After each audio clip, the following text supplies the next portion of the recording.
What's up YouTube, Saf here on SuperSaf TV, and we have another huge leak of the Samsung Galaxy S8. This time it is pretty much all of the specifications, and these come yet again from the main man Evan Blass, who is very accurate with his leaks. So I'd be convinced that what we have here is what we're going to be getting from the Samsung Galaxy S8. So let's break these down and match them up to some of the other leaks that we've seen, and hopefully this will give you a better idea of exactly what to expect from the Samsung Galaxy S8. Now first things first, let's look at the name of the device. It's the Galaxy S8 Plus in this particular leak. So what that means is that we're going to have an S8 and an S8 Plus. There isn't going to be an edge at the end of the name, and that's because both will have edges. This is something that we've heard and seen about a lot, that this year Samsung are going to be ditching the flat version. So if you are a fan of the flat version, then that might be something that you're not going to be too happy about. This year we are going to get two edge versions. Now in this particular leak, it does concentrate on the Plus version, although we will also be touching on what the regular version will have. So firstly, the display size is looking to be 6.2 inches. Now, before everybody goes crazy about the huge size of this display, let me break it down for you. If you look at all of the leaks, one thing that you'll notice is that there is minimal bezels and there is no longer a home button on the front. The aspect ratio is also now going to be around 18.5 to 9. So this is almost 2:1, which means that instead of the standard 16:9, you're going to be having some more screen real estate on the top and bottom. And that is going to be thanks to those smaller bezels. So to simplify, what it actually means is that we're going to be getting a larger display size on roughly the same size device, maybe a little bit bigger, but nothing too major. Another thing on the leaked specifications is that the display will be 6.1 inches if you count the rounded corners. Now, from all of the leaks that we've seen, what you'll notice is that the edges are rounded, so we don't have flat corners. Apparently, it's going to be about 83% of the front panel, which is just going to be display. So we are getting to that stage where we're seeing bezels less and less, and displays are getting larger. Now, for the regular S8, we are looking at 5.8 inches for the display size. Once again, similar sort of style, so it's going to be edged, and we're not going to be getting that much of a bigger device, but we are going to be getting a much larger display. Now this new ratio should open up lots of possibilities for some multitasking, because you're going to have two squares top and bottom. LG have already teased a few things of what they're going to be doing with their LG G6, which is also going to have a similar aspect ratio,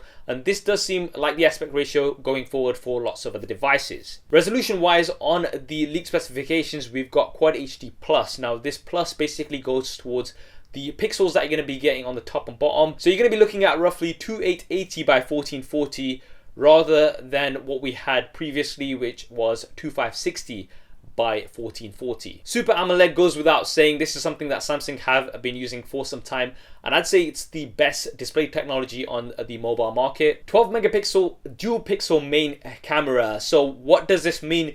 The dual pixel, don't get confused, it doesn't mean a dual camera, it's just going to be the single camera. So if you are looking for a dual camera setup, unfortunately that is not here on the S8 and S8 Plus, but we do still have the dual pixel autofocus system that we have on the S7 and S7 Edge, which is super fast and very snappy. No doubt there's going to be some increases in terms of the sensor size and stuff like that, so you are going to be getting some improved images on the S8. And for the front facing camera, we are getting a bump up to 8 megapixels as opposed to 5 megapixels what we had last year. So for your selfies, that's going to be great. IP68 water and dust resistance is being carried over from the S7, so there isn't really an improvement here.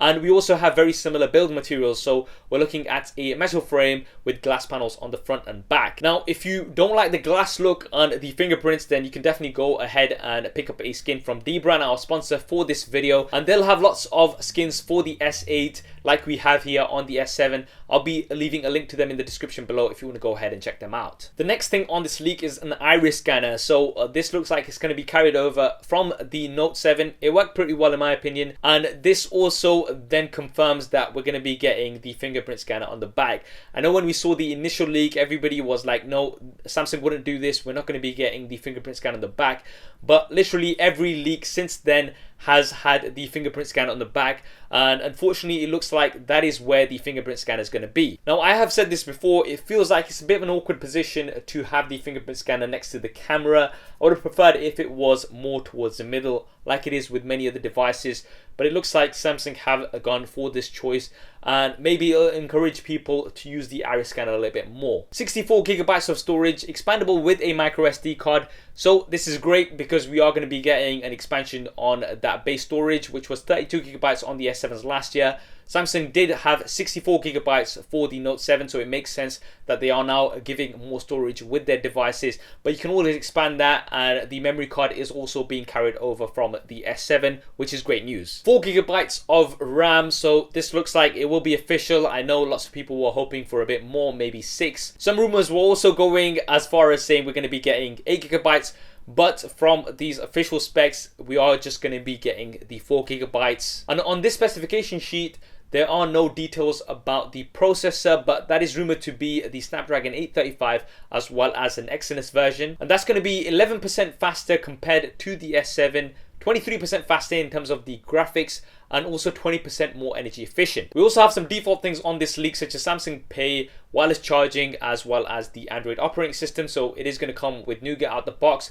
You are going to still have a skin on top of that, however. Now, there is no mention of the battery size on this leak, but you can expect 3000 milliamps an hour for the S8 and 3500 milliamps an hour for the S8 Plus. And that is what has been leaked previously. Batteries aren't getting a huge upgrade this time, and that is because of the issues that Samsung had with the Note 7. They packed in too much of a bigger battery in a very small and compact device, which didn't give it room to expand and things like that. So it looks like they are going to be going for slightly smaller batteries here. The last bit of information that's very interesting on this leak is that we have earphones tuned by AKG. AKG, you may have already heard of them. They have been working in audio for a long time. They are experts in that area, so we should be getting some very cool earphones with the S8 and S8 Plus. And that also means that we're going to be having the 3.5mm headphone jack. This is something that we've seen on many of the leaks. And an update to USB Type-C. This goes without saying.